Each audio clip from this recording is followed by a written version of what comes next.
What's up, party people? Hello, hello. We are back, and this We this are back. lovely thick goddess decided to join me.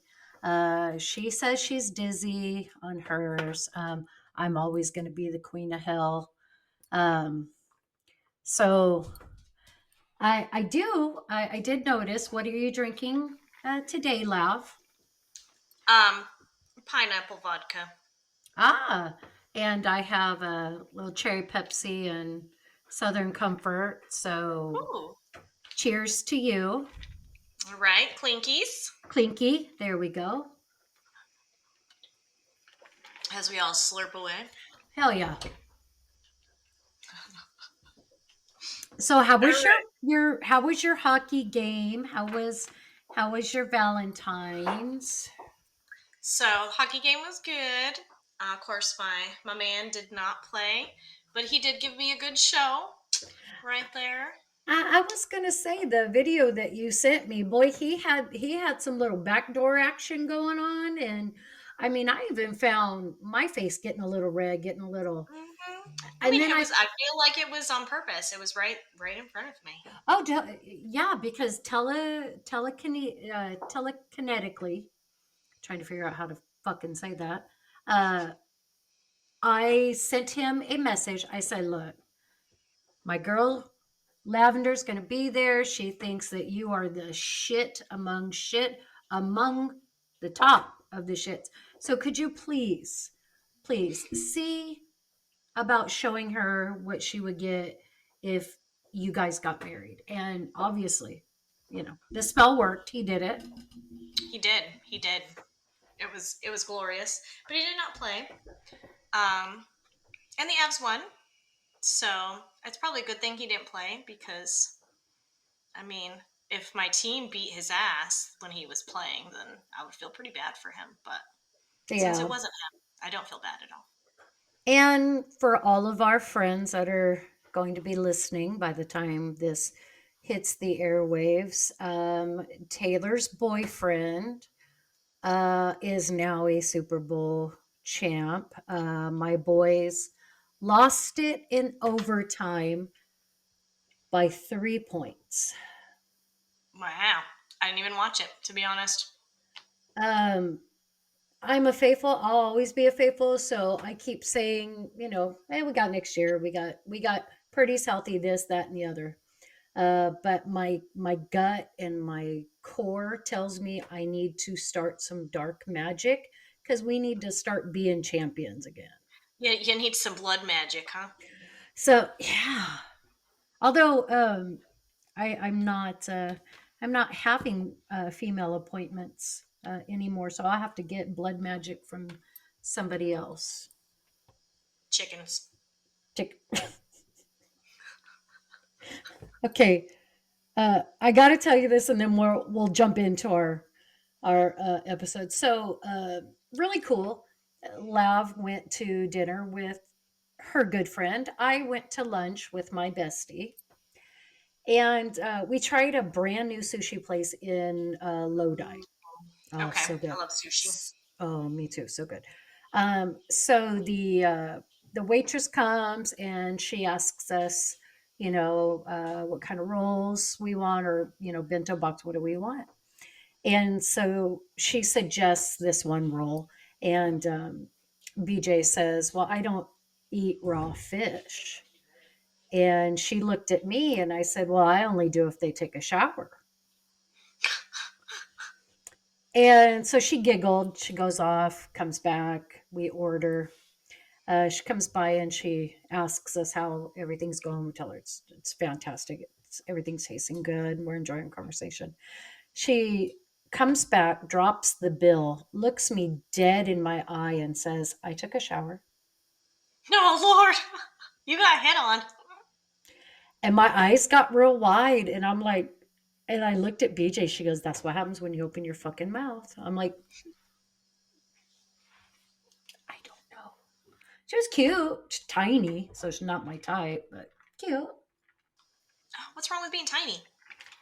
I There's mean, absolutely nothing wrong with being tiny. Women of all not shapes and all of sizes us. can be thick. I'm just saying. Well, women of all shapes and sizes are beautiful. We are the goddesses of this world, but I like to snack on, the cakes and not the bones. So that's just my personal preference. I've had a man tell me that before. He likes cake and not bones.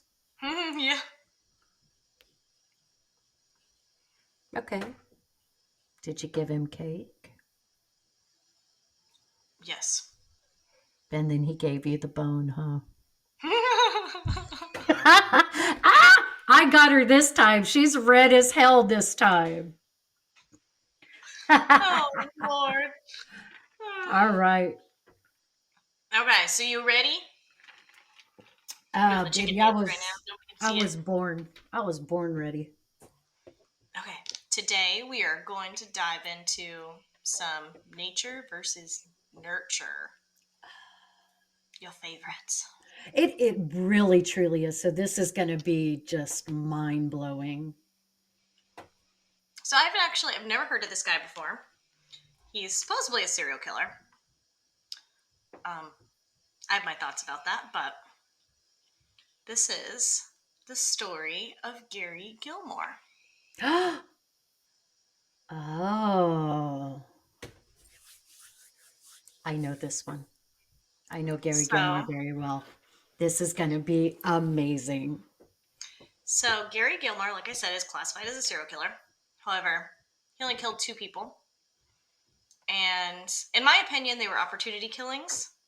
They weren't planned. They weren't coordinated. There seemed to be no real motivation other than robbery behind the 2 killings. So I don't agree with the serial killer classification, but he is under that category. Gary is also the last serial killer to be executed by a firing squad. And one of the last, I think he's the third to last person to be executed by firing squad in the whole entire United States. Hmm, very So true. I think he should actually be categorized more as a spree killer. I I don't. think so too. I don't think he's Yeah, a serial killer. I agree with that. So it's the evening of July 19th, 1976. Gary robbed and murdered Max Jensen, who was a gas station employee in Orem, Utah. The very next day, he robbed and murdered Benny Bushnell, who was the motel manager in Provo, Utah. Um, both men complied with his demands. They gave him their wallets. They did everything that he told them to do. And he ordered them to lay down, and then he killed them execution style by shooting them in the head. Of course, when he kills Benny, Gary, like an idiot, somehow manages to shoot himself in his right hand. Um, I got to quote Nisha again. My girl, hot garbage. That is the stupidest part of this crime. How the fuck do you shoot your own hand? How? Don't know. And his right hand, so I'm assuming he's left-handed because it was his right hand. So I don't know. And he was on foot, so he left a trail of blood to the automotive place where his truck was. So he shows up at this garage to get his truck, and the mechanic, whose name is Michael Simpson, The sees. Simpsons. So he sees Gilmore hiding something in the bushes, acting sketchy, putting something in the bushes, and then he sees that Gary is bleeding and that he had like wrapped his hand up. So this is the 70s, and apparently people really don't have much else to do but listen to the police scanner. So this mechanic already knew that there was a shooting close by, and he puts 2 and 2 together and calls the police and gives them Gary's license plate number. So just to break in real quick for a minute, um, My mom had like this industrial um, police scanner that had all the like channels you push up and down and stuff. And she would go to bed at night listening to that. And that sucker was so loud that I could hear it, into my room. But that's what my childhood was filled with is fires and robberies and murders. And so it's kind of no surprise that I'm fucked up now. Right. Oh Lord. Hey, we So chase that shit down sometimes. Like, we did too. We used to hear the calls come out, and sometimes we'd show up at these crime scenes before the cops would even get there. Like I remember one time we were, I don't know, I had to have been like 16, and all my friends and me jump in the car and we go to this address that came over the scanner, and we show up there before the cops or anybody get there, and there's this woman running around in her bathrobe in the front yard, and there's a guy dead in the garage, like blood everywhere, and we're like, oh God, keep driving. oh shit, you Yeah. beat the cops. Yeah. Oh, Yep. wow. Anyways, so Gary decides that he is going to go hang out with his cousin Brenda. I don't really know if he went there or if he called her for help or how she even got involved. But instead of helping him, she called the cops and told them where he was. I would And, have. let them know that he was involved and that he was injured and all this kind of stuff. So they know where he is. So the state police show up, arrest Gary as he's trying to flee the area. And as soon as the cops show up, Gary gives up. He's like, take me. I did it. It was me. He's Taylor Swift, the problem. Hi, it's me. I'm the problem. It's me. Actually, and unfortunately, that's a true statement because about 95% of the time that I am the problem. Hmm, I feel that way too. I own it. I don't care. So Gary's trial starts October 5th, 1976. So like a month after the murders happen, which is actually pretty quick. And Especially it in the all 70s. right, and it only lasted 2 days. There was a hotel guest that testified that he saw Gary in the motel or hotel, whatever it is. I don't really know the difference. One of them is like outside entrances, and the other one has inside entrances. So, whatever. Okay. Um, so this witness says that he saw Gary here, and that he witnessed Gary kill the manager and witnessed it all go down. Oh, shit. So Okay. he testified against Gary in court. Then they had Gerald Wilkes, who is a FBI ballistics expert, match the shell casings to the bullets and the bullets to Gary's gun Okay. that they got out of the bush because the mechanics was like he was messing around in the bush, right? And they actually didn't even need the mechanics help because they just followed the trail of blood to the bush. I'm sorry. You have to forgive me. But he said he was playing around in the bush. And my asshole self goes, "Hey, I play around in the It's bush the too." 70s. They all had bushes. Mhm.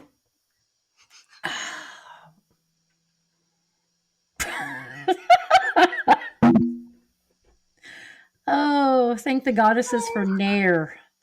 I'm sorry. Uh, please continue, please. Yeah. So Gary has two court appointed lawyers by the names of Michael Esplin and Craig Snyder. And they were pretty worthless lawyers. They didn't cross examine anybody, they didn't call any witnesses in his defense. they didn't do anything but present. They didn't even have these psychiatrists come and testify on Gary's behalf. They just presented the findings of 4 different psychiatrists. All 4 psychiatrists agreed that he had antisocial personality disorder. Okay. And we know that antisocial personality disorder is the new term for a psychopath. That's what they, instead of psychopaths, antisocial personality disorder is that new terminology. Yes. And the one of the psychiatrists said that he believed that his outbursts were agitated by drinking and drugs, but all 4 agreed that he did not meet the legal criteria for insanity. So all 4 psychiatrists didn't believe that he was insane. On October 7th, the jury deliberated, and by midday, they returned with the guilty verdict of first-degree murder. Okay. And they recommended the death sentence. And in the 70s, they didn't play around Mm-hmm. when you were sentenced to death, especially anywhere outside of the western coast.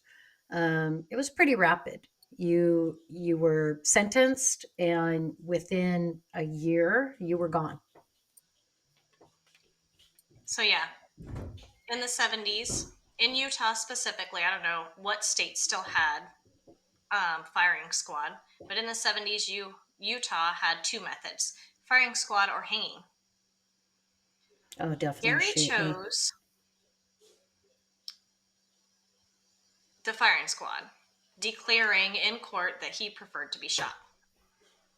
His execution was set for November 15th. This is October. Okay? Against his wishes, Gary received several stays of execution through the efforts of the American Civil Liberties Union.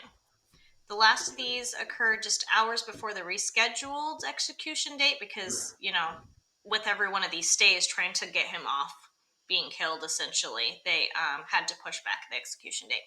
So the last one was hours before the rescheduled date, January 17th. The stay was overturned at 7:30, and so he's in there at 8 o'clock for his appointment with the firing squad. Okay, can you imagine just for a second? You wake up, you're in your cell, and the warden comes, or the sergeant in command comes and says, "Hey, guess what, Lavender, you've got a stay of execution, so you're not going down to the holding cell today." So even though you have people like Gary Gilmore and a lot of others, um, as like Dahmer as well, they wanted to be done and over with. Mm-hmm. But I can't imagine the emotional roller coaster of this, and then come 7:30 that evening, they're like, "Oh, just kidding. We're taking you down there because at 8:30 we're putting a few bullets in your head." Right. Actually, Gary, at this last stay, he told them to butt out. It was quoted that he said, "This is my life and this is my death. It's been sanctioned by the courts that I die, and I accept that."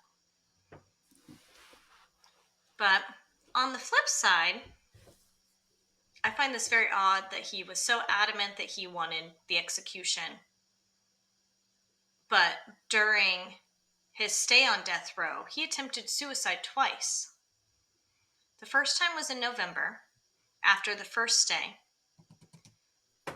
And then the second one was in December, when there was not a stay involved. The first attempt was Romeo and Juliet. Gary had a girlfriend named Nicole, and they were very in love, from my understanding, which is also very weird to me that he has that diagnosis, because generally They don't, you really don't have those sort of emotions. No. But apparently, they were very in love with each other, and there was plenty of love letters that I read from him to her, saying things like, um, "No man has ever loved a woman more than I love you," and just sweet romantic things that, I mean, sane guys don't even say that shit. So,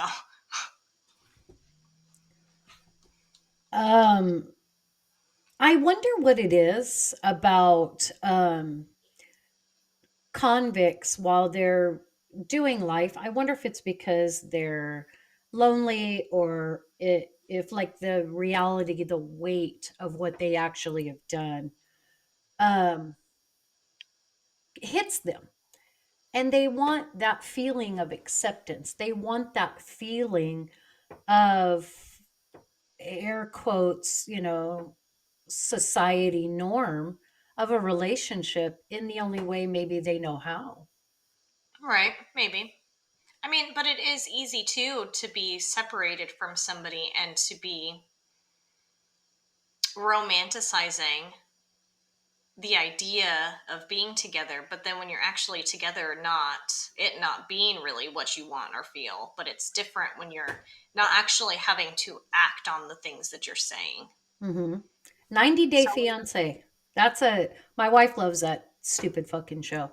And that's what I think happens there is you have like well the shoes, you have Jane Doe in the States that had a rough breakup, men, not doing right by her. And then here you have Muhammad whatever in Israel telling her how wonderful and amazing and beautiful she is. They the idea of what could happen when they're together is fantastic. And mhm, then you'll see that, and it's always they go over, they get to Israel, and then all of a sudden, no, you can't wear that shirt. Here, you got to put this on your head. We're going to be living with, my parents and 21 siblings, and right, you're gonna scrub everything from top to bottom, and all that romantic shit was actually just to get your ass here for yeah, voluntary servitude. pretty much. So his love letters apparently worked on Nicole because she agreed to a suicide pact, and she actually snuck him in sleeping pills that they both planned on overdosing with on one of the attempts. Obviously, it wasn't successful for either one of them, so I don't know. There was a forensic psychologist and author by the name of Joni Johnston who said that she thought the pact with Nicole was a telling indicator of Gary's character. If you love somebody, would you ask them to kill themselves for you? No, I have a thought pattern of it's how people say, well, I love you so much I would die for you. And dying's easy. It's a one-shot deal. And but living, instead of asking someone, would you die for me? Would you live for me? Because living's a lot harder. Wouldn't Mm-hmm. that be a stronger love? That's true. That is true. So, at one of the stay hearings, the one in November, Gary testified that he did not care to languish in prison for another day. So, just like you were saying, he did not want to be there. Mm-mm.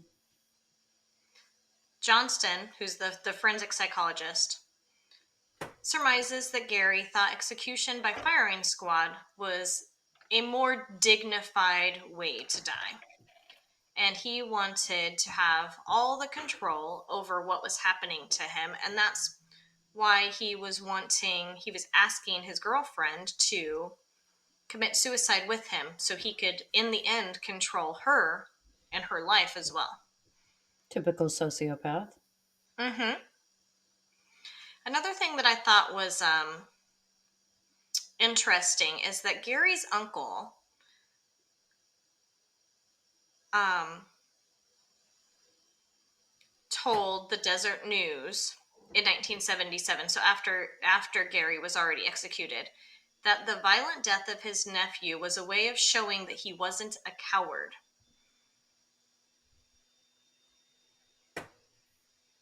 So I thought that that was very interesting coming from the words from a family member. I wish you could see the look on you guys that are listening with us. I wish you could have seen the look on my face right there. Um, you had a man who shot two people face down in the back of For the no head reason. for no They reason. gave Yep, they gave him all their money, their wallets, everything of value they had. He had no Hmm. reason to. Uh, Gets arrested, gets put in jail, and he tells them, "I don't want to live in jail. I'm not going to live in jail." That does not say Well, and then he tried courageous. to take the coward's way out twice. Yes, yes, and this is not the actions. Well, one, the actions of a sane person, but these are not the actions of a courageous person. This is a fucking coward. Mm-hmm. I agree with that. I agree with that. So Gary was officially executed January 17th, 1977 at 8:07 a.m. by, by the Utah State Prison firing squad. The morning of the execution, Gary was transported to an abandoned cannery behind the prison, which they used as their death house, is what they called it. He was then strapped to a chair that was attached to a wall. There was sandbags placed behind him and all around him to trap any stray bullets. And there are 5 gunmen. There are local police officers that volunteer for this. Supposedly, from what I understand, is that not all of Hey, sorry, the natives are getting restless. oh, so not all of the guns have live bullets. No, That I'm sorry. Go ahead. I was going to say that way the no one knows for sure who the killing shots were, and nobody feels guilt from it. Right, exactly. And I don't know if a lot of you guys listening know this, but even assigned executioners for the death penalty, or not for death, excuse me, for the electric chair or for lethal injection. There's 3 of them, right? 3 people back there, and no one really knows which one That's pulls right. the official switch. So And it's the same thing with the firing squad. yeah, and most of the time they even will wear masks or wear something to cover their face so that the officers that are out there don't know which three were there. hmm So, And so while he's being brought in, there's always like a chaplain, some sort of reverend or priest or something. This one happened to be Reverend Thomas Mearsman. He was a Catholic prison chaplain. Gary told the chaplain, "Let's do it." He got administered his last rites. The physician cloaked him in a black hood, strapped him to the chair, and it's reported that Gary uttered his last words, which were in Latin, and I'm not even going to attempt to say the words in Latin, but it translates to "The Lord be with you." The chaplain, Reverend Mearsman, replied to Gary back in Latin, and he said, "And with your spirit," is what their conversation was. Now, kind of like what we already talked about, there's 5 people. They're all volunteer law enforcement, and there's supposed to be some blanks. There's not 5 live rounds, and nobody knows who has blanks. Nobody knows who has the 5 who has live rounds. Gary was restrained. He was hooded. and the shots are fired at a distance of 20 feet, and they aim at the chest. What I found interesting is that during his autopsy, there's 5 bullet holes. So everybody had a bullet. Mm-hmm. Which means, yeah, there was no blanks. Everyone had a bullet. Hmm. So we've talked about what he did and the outcome. So let's kind of dive into the background. What do you know about Gary Gilmore's childhood? Um, so for those of you guys that may find this interesting, there was a book written about Gary Gilmore, and it was called The Executioner's Song. Mm-hmm. There's There's also actually a couple books. um, and then there's a movie as well. Mm-hmm. I think that one's called Executioner Song as well. Yes, yeah, it is. So a lot of And what I go over is a book from his brother, Michael Gilmore, and that book is titled Shot in the Heart. oh, I've And never it's read written by that. his brother. Mm-hmm. Okay, I'm gonna have to look at that, look up that one because it's this case is very interesting because there was There's a lot of weird stuff that happened in his childhood. yeah, there was always this question of legitimacy, Mm-hmm. that his that he was actually the illegitimate son of um I want to say it was either a long-term partner or a husband to his mom. Um, but because they didn't, they even though they were no longer um, connected, they still saw each other and they still slept together. Mm-hmm. There was a lot Well, of there's a couple of her sons that were from outside her stepping outside of the yeah. marriage. There's a lot of alcoholism. She Mm-hmm. was an alcoholic. Dad was an alcoholic. Um, and if I remember, let me think. If I remember right, Dad was a con man, Mm-hmm. He was. like a snake oil salesman. Like, Mm-hmm. So, like I said, a lot of the now information comes from "Shot in the Heart" by Gary's brother Michael Gilmore, and the whole book is about the 4 boys. There's four brothers and their abuse in this dysfunctional family. And Michael really tries to pinpoint in his book the exact moment that all of his brothers' lives went so wrong because he was the only one out of them that was successful. Obviously, Gary was executed. He had another brother that was murdered. And I'm not really sure what happened to the oldest. Um, I don't remember, I guess, or I don't know if the book really even talks about him. Bessie is the mom, and Bessie hated the oldest son. His name is Frank Jr., and he was the one that Bessie beat the most, was Frank Jr., because he was the product of a known affair. yeah, And that's sorry. no, That's what I was going to say is she took her regret and instead of being remorseful and trying to, set she things. took it out on the son that Mhm. was the product of her adultery.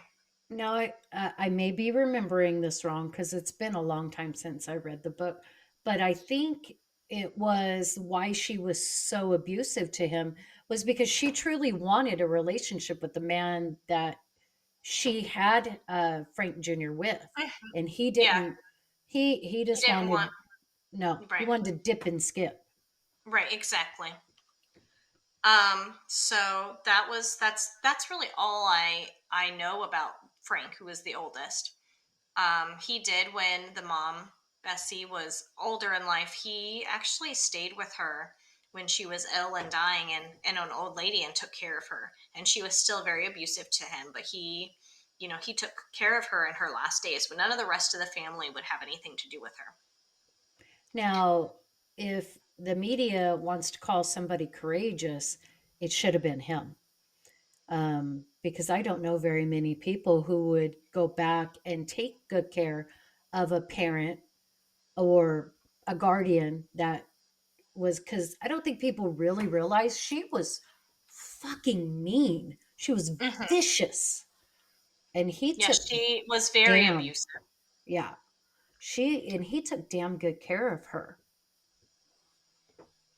Then they have their brother. I think Galen was the youngest. I think I'm not exactly sure on the order of ages, but I think he was the youngest, and he ended up having an alcohol problem. Obviously, probably from the abuse, and he was murdered. They think it was from like a drug deal gone wrong, or like him sleeping with somebody's girlfriend or something along those lines, but he was stabbed to death. Mm, Like I said, Michael's the one who wrote the book, was the only successful one out of the boys. He actually became a journalist for the Rolling Stones. wow. But he was the one, and I think I've talked about it in here, so I'll just leave it until I get to it. So the book traces back the four boys' mom, Bessie. So it goes back into her life. And from what I can tell from the stories about Bessie, it seemed like to me she was a pathological liar.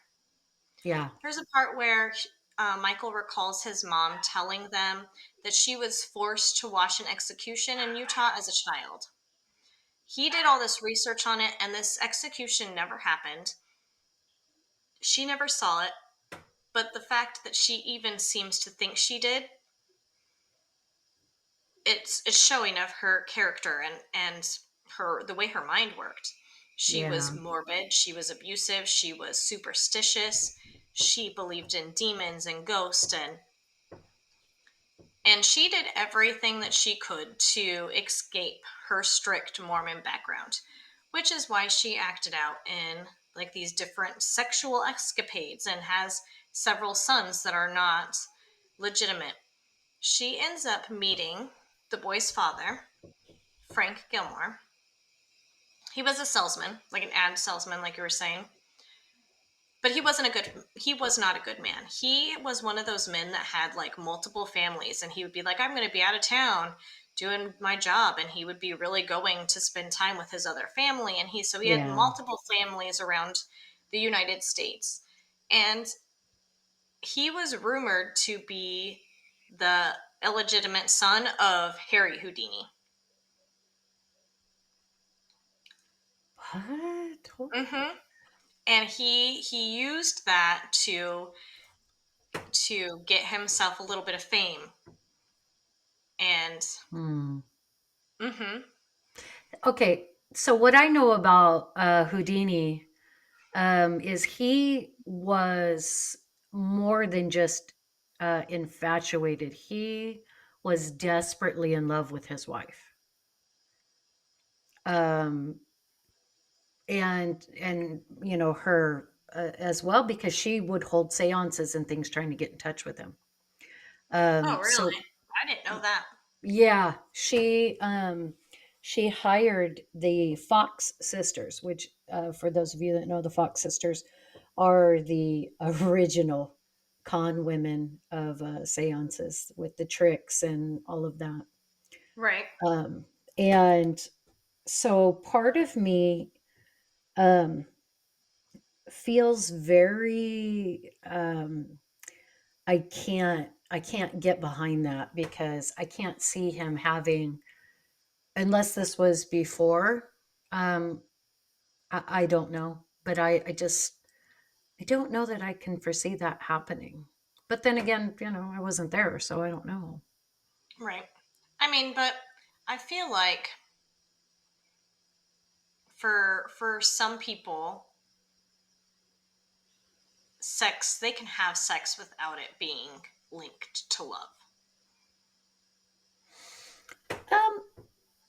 Yeah, but like you and I have said on several occasions, like, I mean, I can appreciate a very attractive woman, but my heart and my soul belongs to my wife.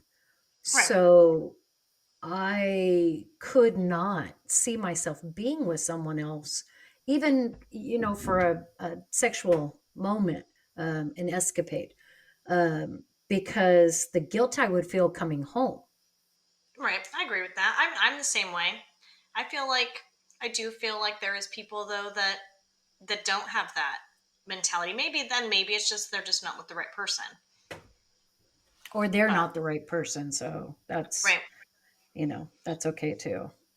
So Frank, the dad, his mom, her name was Faye. So this would be the boy's grandma. She was a medium, which I think it's funny that you were talking about Harry Houdini's Houdini. wife. Yeah. So she was a medium.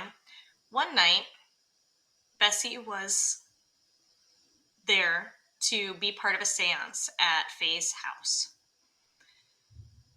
Now, Bessie was so superstitious and she supposedly has all this bad experiences with supernatural. Bessie usually tried to stay away. And so she didn't go to the seance. But the next day she goes to visit Faye and found Faye exhausted and terrified. She manages to get her in bed. It was like she'd been up all night and she gets her in bed and then for whatever reason, I guess maybe it's nighttime, I don't know. Bessie goes to bed as well. Um but she's spending the night at Faye's house, so obviously there's parts of this story that are kind of missing. It doesn't really make sense to me as she goes over there to visit and then spends the night, but it's the 70s. I don't know. And so she goes to bed too. A short time later, she's awoken by the feeling of somebody caressing her face. Oh, fuck that. I don't And want you when she touching my opens, face. Mm-mm. Not asleep or awake. No, don't touch my face. That's weird. so when she opens her eyes, she sees an inhuman creature laying next to her on the bed, stroking her face.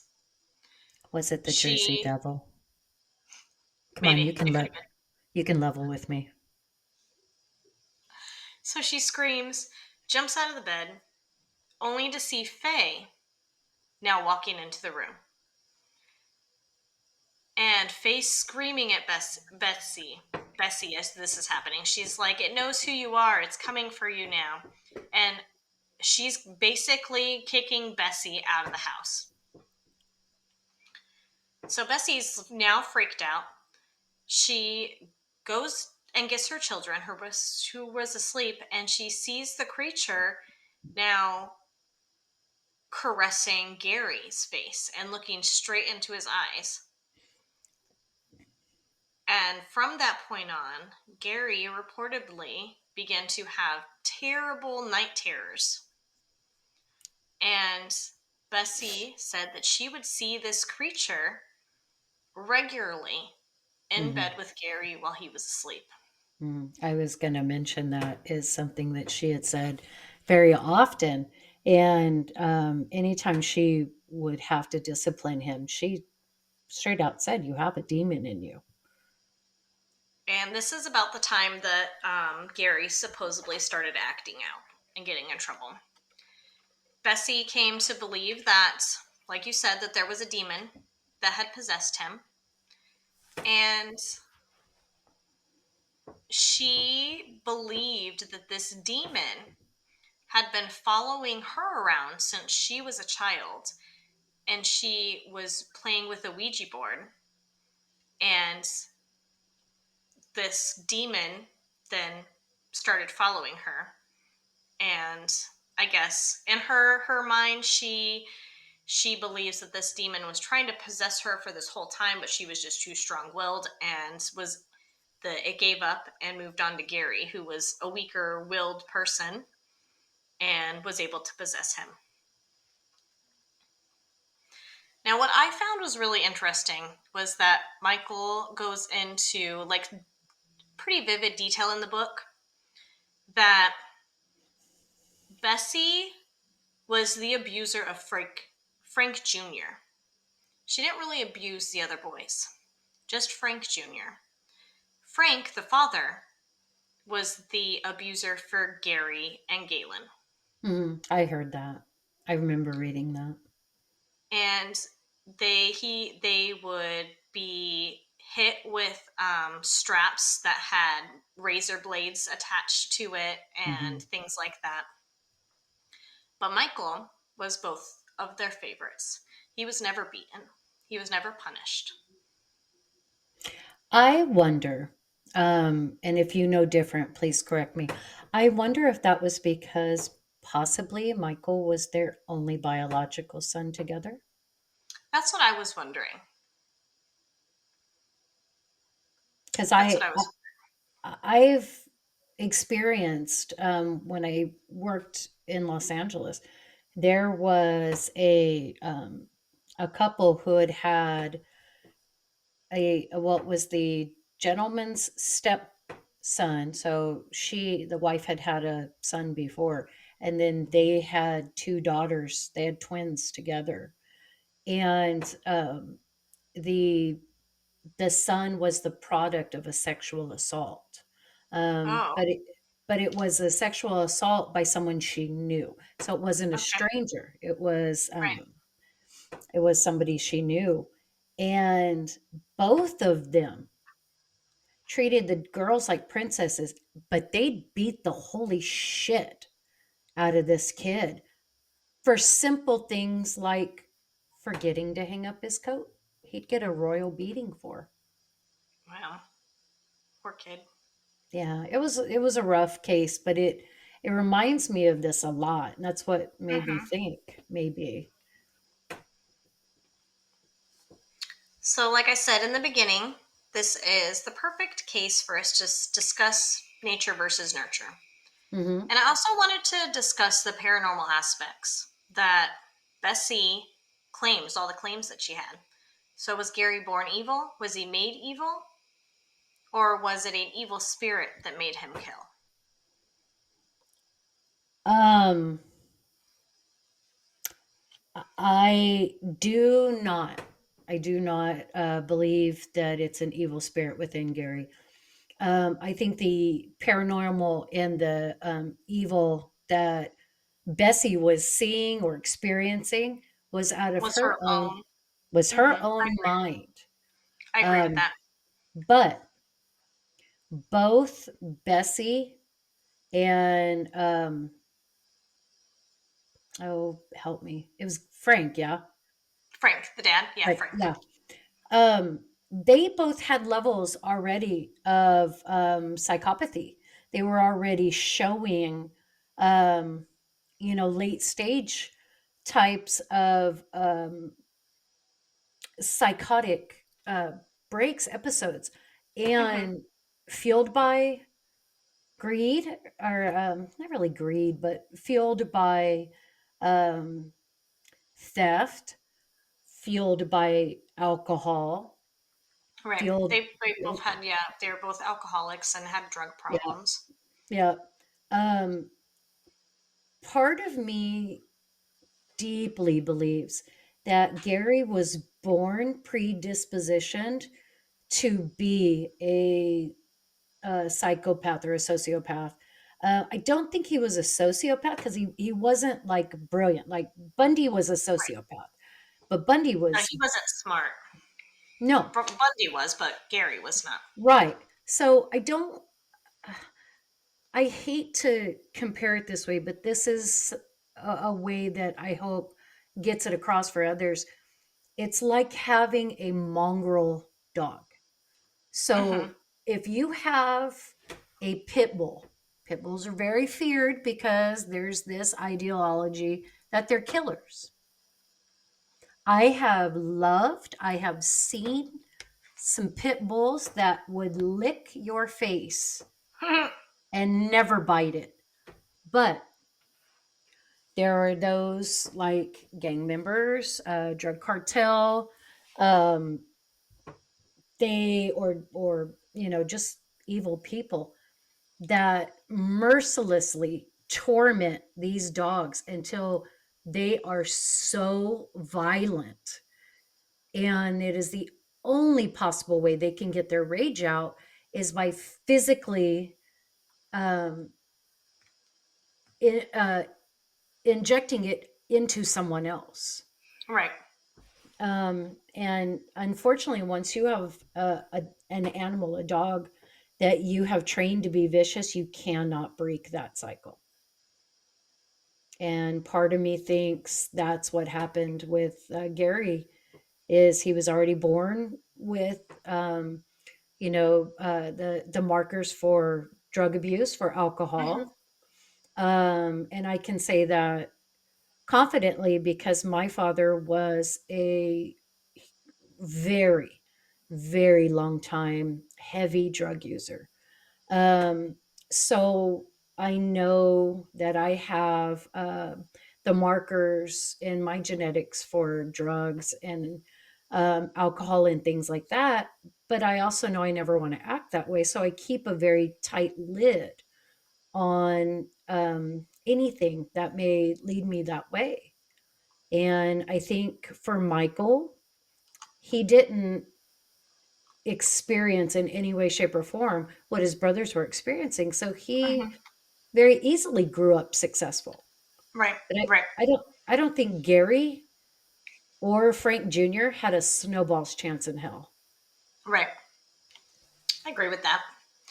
For everybody who really doesn't understand the nature versus nurture debate, within the field of psychology, this is a basic question that is always asked.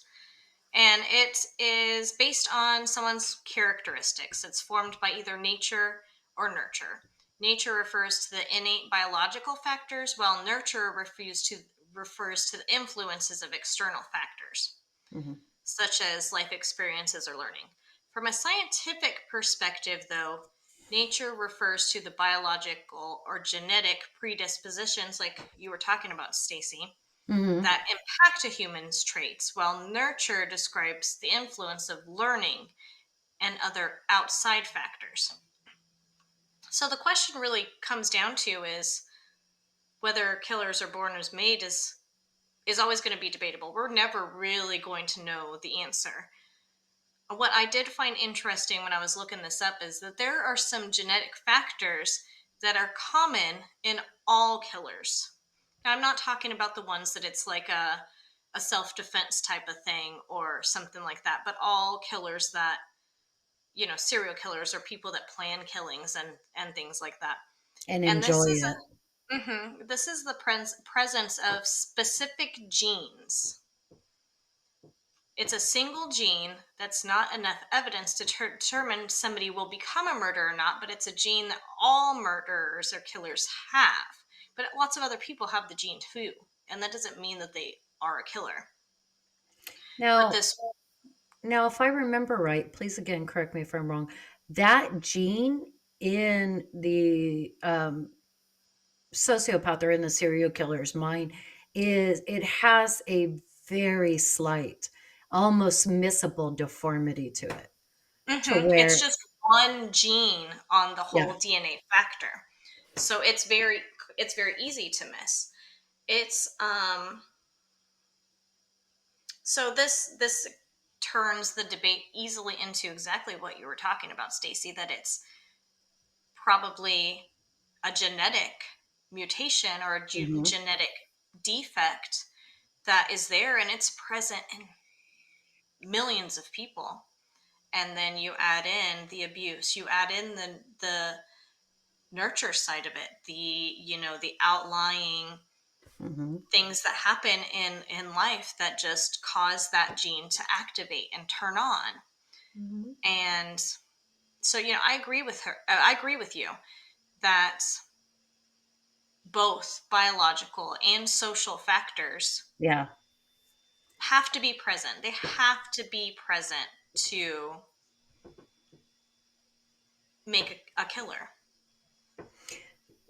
And as a comparison for this, to give you guys kind of an idea, when you have a natural born killer, think to yourself about Jeffrey Dahmer, think about Ted Bundy, especially Ted There Bundy. is there is some serial killers though, like the natural born killers that actually had pretty good childhoods. Yeah. But like Um, Ted Bundy, had nothing to do with his childhood. His like defining moment was with that woman that broke his heart. yes. And that is what flipped that, and I use it as an analogy, but it flipped that gene upside down. So Mm-hmm. now And you, yeah, all the women that he attacked reminded him of her. mhm, of some way, shape, or form, Mm-hmm. he was killing her over and over and over. Ed Right. Kemper, every woman he killed, he was killing his mother, he was Over killing and his over. Yeah. sisters over and over. Gary Gilmore had a rage built up inside of him due Well, and to, so the from my understanding, the two men that he killed both went to the same college, and his father had told him. Now, I don't know if it was a lie or not, but his father had said he had attended that same college. I think his father was full of shit, just like I his think so mother. too, because as far as I can tell, everything that came out of his father's mouth was a lie. But Yeah. I think that that's why those two guys got. That's why he killed them, is Oh, I because they don't. had something in common with his father, and he didn't know. I mean, he didn't know that his father was a liar. I don't think any of the kids knew that their father was a liar until they were much older. And that's what I was going to say. Like my father would tell tales. Like um, one time when I was about 8 years old, 8, 9 years old, we were watching a Chuck Norris movie, and who knows what it was called. And my dad gets up and he starts mimicking the the martial arts that Chuck Norris was doing. Mm-hmm. And I'm an impressionable little kid, and I want my dad to be a good person, because I at very young had already figured out he wasn't going to be who I wanted or needed him to be. And he turned around and he said, I studied martial arts underneath Bruce Lee. He's like, did you know Bruce Lee lived in San Francisco? I lived in San Francisco. And I mean, and this tale got so big that I truly believed. And I Yeah. feel that way about Gary as well. Is it did not matter what they told him. He had no ability or resources to um, to see a different side. So all Right. he ever knew was beatings and alcohol and drugs and lies. Right. And also Gary was a high school dropout. Mm-hmm. It Yep. could He have never been, finished school, or yeah, he could have felt an inferiority to these two college graduates and decided, I'm going to take back my power, which it was his which own. is, I mean, all the psychiatrists and everything all said that. Like, he wanted control over his life. Yeah. And that's what everything was about, him taking back the control. And that's common in young men and women who are abused, who are especially systematically abused by caregivers or parents, is they feel, or bullied, severely bullied people do the same thing. They want to inflict damage back into society that they have had to deal with since probably the moment they could remember. Right. Right. I mean, Gary, he was a survivor of childhood trauma. Mhm. And trauma is the single reoccurring theme in majority, not all, but majority of serial killers. Mhm. But if you really think about it, there are so many of us that have survived childhood abuse and childhood Mhm. trauma. Mhm. and, neglect and sexual abuse and all of that. Yet, guess what? We're not out here slaying bodies. We're just out here with complex PTSD. and and dealing with it and Right. shaping And our we're lives. surviving and we are healthy and we're, working on healing that. And So what thriving. right, And exactly. So thriving. what makes the question really is what makes him and me so different? I'm going to go out on a limb and I'm going to say uh, his inability to deal with reality, um, organically and environmentally, Right. that he could not see that there was a lifestyle outside of what he had lived from conception. Right. Um, and even going out into the world instead of like you or I, for me, I am a survivor of sexual abuse. And like a lot of females that have been sexually abused, they feel powerless. So they become these monstrous bitches to where they are cruel to the partners they choose. They have to be involved, or and excuse me, not involved. They have to be in charge at work. They have to be in charge of their lives. And they don't know what real love feels like because they cannot step outside of that unfortunate incident. Um, but those who are successful, they find a way, kind of like the yellow brick road, they find a way out of the trauma. They find a way to see their world or create their world to a loving, beautiful place that they wanted during that abuse. Right. And I don't think Right. he had I don't think that he had the intelligence nor had enough positive role models in his life to be able to do that. I can see that. I can support that. I think the takeaway from this though is that we both are in agreement that it's a combination of nature and nurture. Absolutely. That a person has to be biologically different and altered somehow biologically or naturally, and then the nurture side of it has to come into play that essentially, like you said, flips that switch. It Mhm. turns that mutation or that defect or whatever you want to call it on. Mhm. And that is how a serial killer is therefore born. And I think as well, going with the nurture part too, um, there's major impulse control.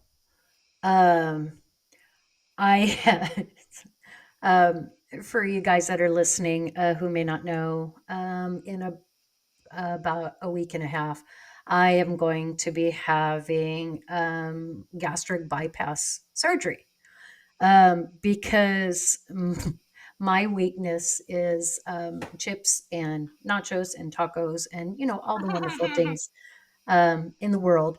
And my impulse control comes into play there because if I want it, I just go get it and eat it. So I need a tool to help me to not, I mean, having experiences in my past keeps me from drinking too much alcohol, keeps me from ever doing any kind of illicit drugs, because I have the ability to look back at those frightening, hurtful, angering processes and experiences and know that I don't want that going forward. But I don't have the ability to, when I get stressed or when I'm happy or when I'm sad, because of my nurturing. Um, as a raised as a Portuguese woman, we celebrate everything with food. If it's a good occasion, we eat. If it's a bad occasion, we eat. and that's where my impulse control always came into effect. Right. Um, so I think for Gary and for a lot of people that go on to be sociopaths, psychopaths, um, s- uh, they don't have the ability to step outside and say, this is going to destroy. This is going to destroy a community. This is going to destroy a family. This is going to even destroy me. All they know is I feel weak, I feel angry, and I am going to inflict that upon anybody that dares to walk in my path. I can I can see that. I kind of feel like now this is going to be a little bit of a stretch. But I kind of feel like this is the dating world. It is. No, that's not a stretch at all. That's I mean, absolutely, there's so absolutely many correct. people out here in the dating world that is like somebody hurt me in my past and all I want to do is hurt the next person. So I'm going to give a little bit more background about myself. Um, at one point in time, I don't know if I ever told you this, love. I was 380 Oh yeah, pounds. we talked about this. Okay. Um, so I was in a long-term relationship at that time, at that very heavy weight, with a very abusive older woman.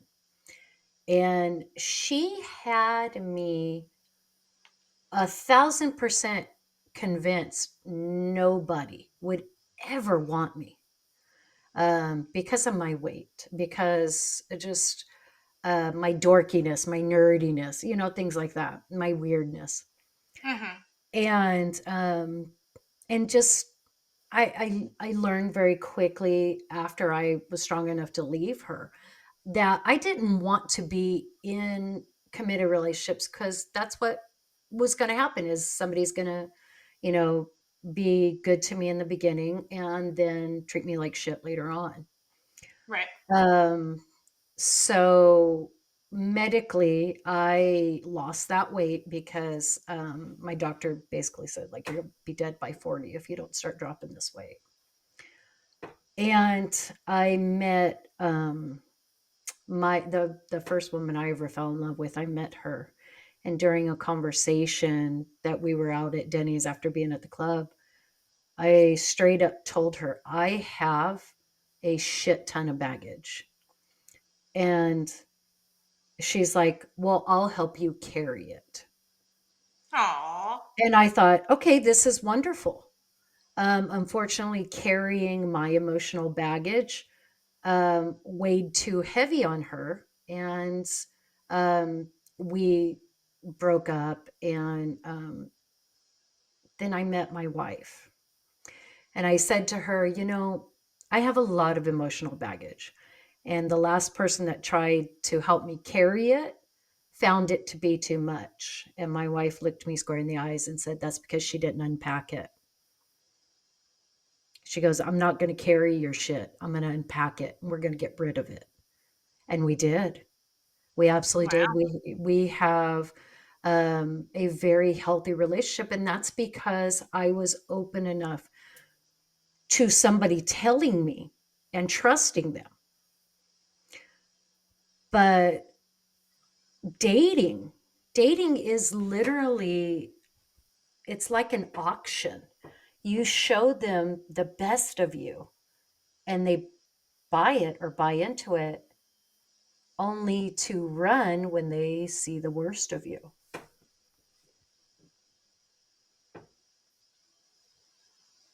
And that's sad. Yeah. It's very sad. Um, because like you, Love, you're an amazing woman. Absolutely amazing woman. You work hard, you can cook, you keep a nice home, you're loving, you're romantic, and I can see you being the kind of person that in a strong commitment would just thrive. But you have these emotionally damaged people, and I'm not going to say any gender, just people, because that's what we all are, Right. that cannot let go of the bullshit that is packed on their back. So when they're presented with somebody like you, they don't know how to treat you. They don't know what to do Right. And because that's you know how many times I've heard the same thing over and over. It's so frustrating. It's like every time it's like I can't I can't love you the way you love. and the And I'm hard like part, it's not hard. It's not hard.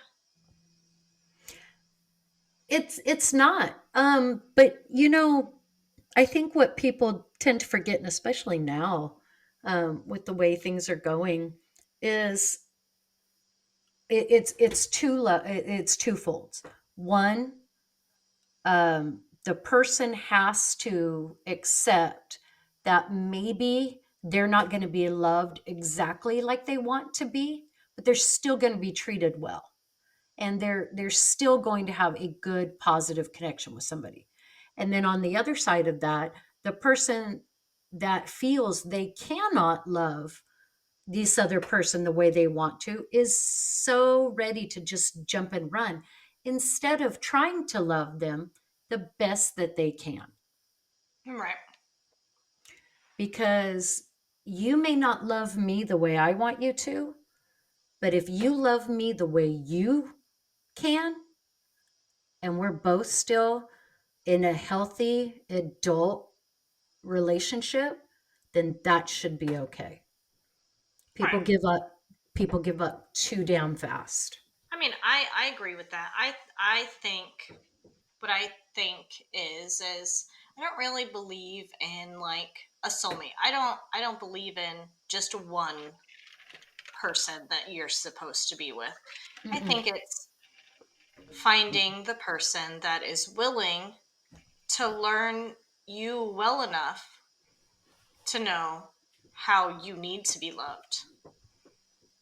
And that takes time. That's not something that you just walk into and you immediately know. You have to learn that. You have to peel back the layers of the onion and figure out the traumas and the triggers and figure out how this person really needs to be treated. And that is your soulmate, the person that takes the time, the person willing to learn. So I'm not sure if a lot of people know this, but I learned this in sociology. Humans are actually not meant to be monogamous. Um, Before the Christian patriarchal society that found their way in the world, um, indigenous people would love each other completely because in the wilderness, you're not always going to be able to have a healthy child with one person. And what, for an indigenous person, what was their security for the future was to continue to create more indigenous people from their tribe. So it was not unheard of, and it was not thought bad about for a strong stud or a strong warrior to literally mate with three or four of the other women. Right. And now in time now, we're overpopulated, so we don't need to populate anymore, but we're able to actually feel love, find security, and keep it. But kind of like with the serial killer and the serial dater, there's no impulse control. Mm-hmm. None. It's, oh, shit, this got hard real quick. Oh, wait, what? We're not traveling the world anymore? You just want to sit home, watch a movie, and I'll cook you dinner? I don't want that. Well, how do you know you don't want that? You didn't try. Right. It's so easy to look for the next best thing. When sometimes the best thing is literally in your corner already. Well, and it's funny to me because it's like no matter what. you're not ever going to find your perfect person that you're expecting. There's going to be something that is not, not your perfect ideal partner. There's always going to be something that you're going to have to work on, that you're going to have to compromise on, that you're going to have to be like, okay, well, I guess, he's not 6'2". I guess I'm going to have to get over that. Something. You're never going to find that. Hollywood and social media and like just the modeling world and things, they have us believing from very young, and I'll just say as girls because I don't know what it's like to grow up like a boy. But as girls, we are taught very young, here is a baby doll. You want to be a mother. Here is a kitchen set. You want to be a wife. Here is a Disney princess that her prince come galloping in on a white horse. He saved her from the dragon, and they live happily ever after and never have any problems. Bull fucking shit. Marriage is work. Life is work. Parenting is work. But what you have to do is sit back and realize that your affection, protection, and love for these people is so strong that you don't mind the work. You don't always like it. Nobody always likes it. Right. I hate laundry, but I still got to fucking do it because it's laundry. Buy new clothes. I do that actually. So I have like so many drawers that are just full of shit. And but you have to have control. You have to control your emotions. You have to control your environment. But you cannot do it in a way that serial killers or mass murderers or things like that do, which is by just brute force. Sometimes my mom used to say, you have to love as a satin lined metal box. So you be loving and soft and beautiful on the inside, but you do not let the world take it from you. And That makes sense. that's what a relationship, in my opinion, is. You're soft and you're loving, but you got that hard exterior to keep somebody else from tearing your lining out. Right. Right. I agree with that. And on a not so serious note, Lav, I keep telling you we could sister wife shit over here. I would not mind having somebody else to help me cook because I've seen some of the stuff that you cook, and you make some pretty damn plates. Um, I do like to cook. I do like to cook. so um, and nature. This thought just like popped me in the forehead. Nature and nurture can also be viewed and examined for single people, because the a lot of times what you seen as a child, a teenager, and you experienced love to be is what you will go out and look for. um, my wife is very much like her father was. She's very laid back. She doesn't get real excited about things, even though she is excited like me. I start bouncing around. I talk real fast. I'm laughing, giggling, making jokes. That's my excitement. Hers is just a big smile and those bright blue eyes. And it took me a while to realize that she's not going to match my energy.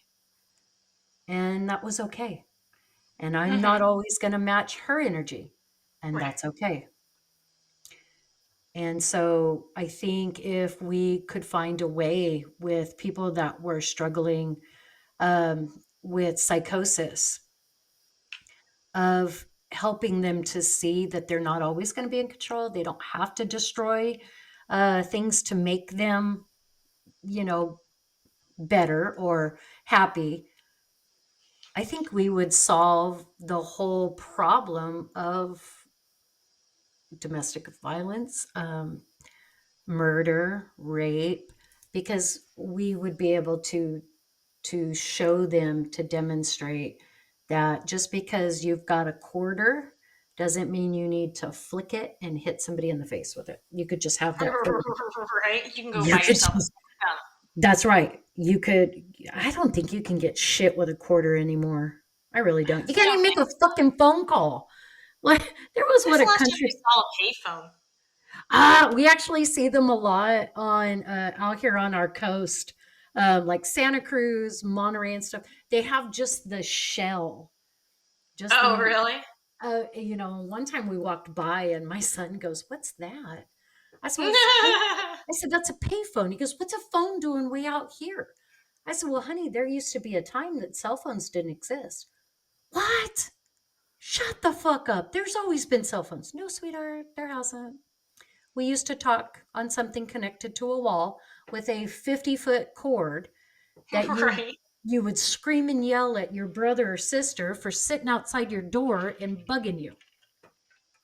There's the college around here, and they have phones. They're not pay phones, but they're just phones randomly around campus, and you pick it up, and it dials straight to the police because there was so many rapes going around Oh that god. just random phones around the college campus that you could just pick up and go straight to the police department. That's crazy, right? I was like, there's a problem. Um so when I was in college, I really wasn't worried about being raped or anything like that because when I was in college, I was a solid 250, and I could bench press like 110, 120. Wow. So I was a big old dyke running around. Uh, but I was never worried about that. But I had a couple of friends in class with me that would ask, like a group, not just myself, but would ask a group of us to walk, like walk to the next class, walk to the library, walk to, the commons, whatever. And I just one time was walking.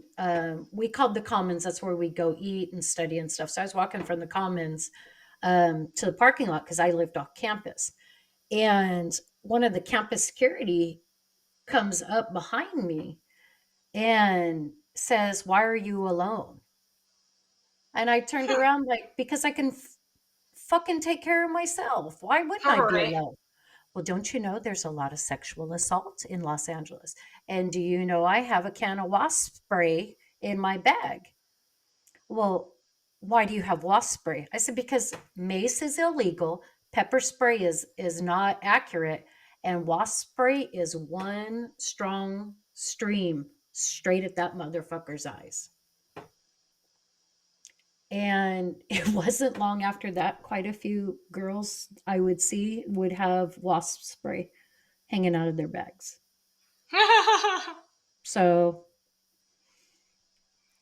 I I always fall back on that we need to stop trying to teach our girls how to not get raped and start teaching our boys to not rape. But we need to teach our girls to not rape either because there was just in the news a teacher who um, raped. It wasn't like, okay, like Mary Kay Letourneau did the whole relationship and we're in love and that. No, Right. she straight up was playing video games with third and fourth graders. And she happened to to start liking this one kid that was playing with her, found out he lived within her city limits.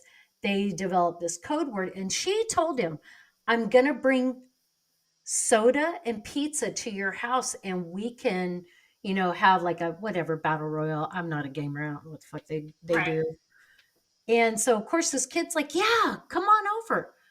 And so she comes over when that kid's parents weren't home, walked straight through the front door, grabbed him, and forcefully had sex with him. Wow. And then had the audacity to call, well, I'm assuming 3 or 4 months later, and tell this child. I'm pregnant and it's yours. Huh.